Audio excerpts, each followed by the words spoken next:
Hello, it's time for Monday with the Mayor on 18 WJTS. I'm Bill Potter, and we're talking with the Jasper City Mayor, Terry Seitz. Terry, welcome to the show. Hello, Bill. Good day to you. Good day to you. Now, let's talk about, the weather's starting to turn cooler. I know a lot of the leaves have fallen already, but what are some things that Jasper residents need to consider as they prepare for fall? Well, Jasper residents are really quite fortunate. Not only will we pick up leaves if they're out on the curb, and we have a regular route in doing so, we additionally also always pick up what we call refuse, which is yard trash.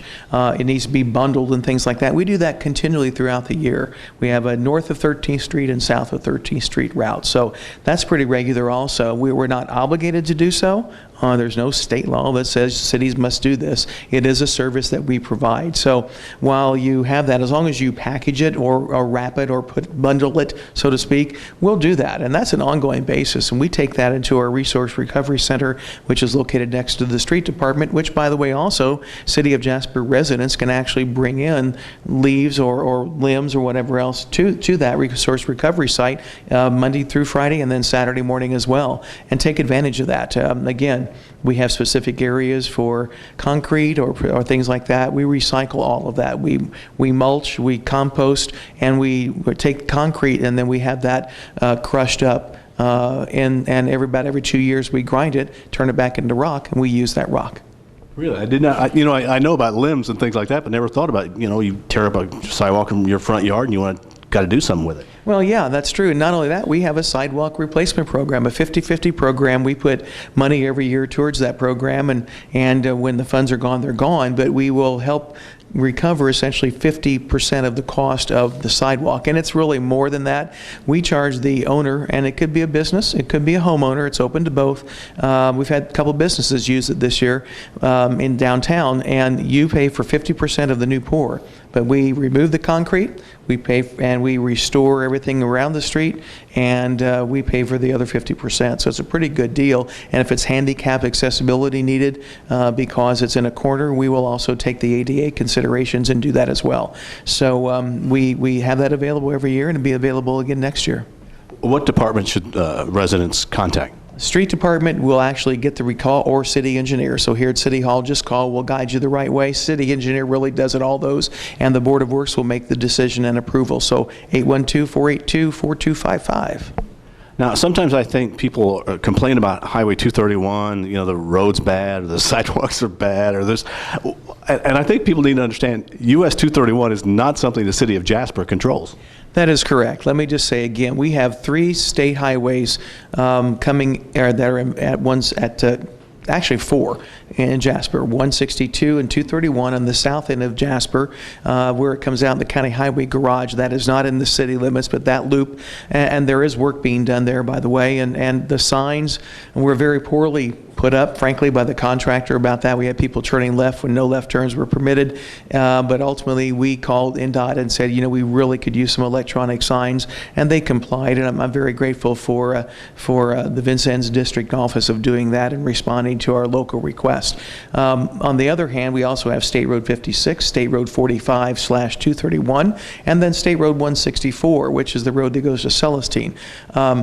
Obviously, you can know where 231 is. 56 joins that in the Y and goes north, and then 164, the Celestine Road that's referred to, actually starts at 3rd and Newton. I may say we have some challenges there because we have a handicap ramp that has bricks put in for those who are visually impaired, and that's the little red pads that you see. We recommended pads be put into that. NDOT wanted to do the inlaid brick, and we told them they're going to pop out. That currently is happening, and we're not too pleased with that. So we go back and forth with NDOT. I wouldn't say it's a love-hate relationship. It's just a respectful relationship. But on the highway, through the community, Newton Street generally, but also West 6th Street, past Dairy Queen, past Central Green, and then up north, that is a state highway. Anything related to that is the state's responsibility. We don't remove snow from it. We don't remove ice from it. We don't pre-treat it or anything. So if you'll notice, when Jasper pre-treats streets, you won't see it on the highway unless the state does that. and they don't have quite the same treatment program that we do. So ultimately, I've learned over the years. I remember when a county commissioner ran a couple of years ago, people were writing letters to the editor that the county needs to take better care of that street, and I get calls to say we need to take better care of that street. Ultimately, it is a state highway, and we do communicate. We are very concerned. There is nothing in the long-range budgeting from NDOT that indicates there is a highway project for that road. Additionally, we have a water line on that, under that road, which is 70, part of it's 70 years old, and literally it struggles. They put the water lines in years ago, just kind of dropped them in. Now we kind of cocoon them, and they're tender loving care because they last longer. And ultimately, though, the condition of the road just beats the living tar out of that water line, and you will see breakage all along Newton Street. Anytime you see something that's opened up, we're probably addressing that water line. So we've talked to NDOT and saying, look, at some point before it becomes an emergency, we'd like to address that water line over the next 2 to 3 years optimally. But we can't really open up that road and leave that back in a condition that it would just be worse for the highway use. Can we jointly look at something? We've had those discussions. We will continue to have those discussions, especially with some new funding sources coming from Governor Pence. But ultimately, it would be foolhardy for either one of us to do an independent project, an improvement of that street without the water line, or a replacement of the water line without improvement of the highway. And that's jointly working together. It is certainly being attempted. I wish I had an answer that it was going to be scheduled. Right now, it's not. Now, are we going to start seeing some snowplow trucks on the roads before winter? Oh, yes. We actually did a test exercising the equipment. We took our snowplows out with crews and drove all the streets to prepare for winter, also to kind of check hydraulics and stuff. And it helps us go, that didn't work real well. When we put it away at the end of the winter season, it worked. Now we got it out, little gremlins get in there and make things not work. So we exercised that equipment a few weeks ago, and we did I think one of the best Facebook posts I ever made was to say, be aware of this, and we tweeted it as well through the police department. We are exercising our equipment that we don't know anything about snow in the forecast, and it got a lot of comments. People laughed, but I thought for sure we'd have a run on milk bread and eggs, and we would no longer be able to make French bread. All right. French toast. French toast. Well, Terry, thank you very much. Anything else that you'd like to add? Well, we are going into the winter season. We've had a great season kickoff with our 40th anniversary season of the Jasper, our performing series at the Jasper Community Arts, and that's been phenomenal. I mean, you have had Vince Gill in Jasper with the Time Jumpers, including Ranger Doug. And you've had Sally Struthers from All in the Family, among other things of renown, coming into Jasper. These people have been here, and I just want to underscore that. I find that to be kind of almost makes you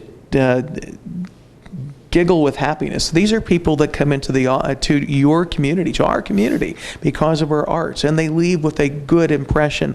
And I got to frankly go behind the stage with Vince Gill and the Time Jumpers, and Vince goes, "Hi, I'm Vince." I don't know who you are. Anyway, you don't know who I am, but just a down-to-earth people who are grateful to be on the road doing stuff. And we have that kind of arts in our community. We have entertained so far this fall about 5,000 school children, and not just from Jasper,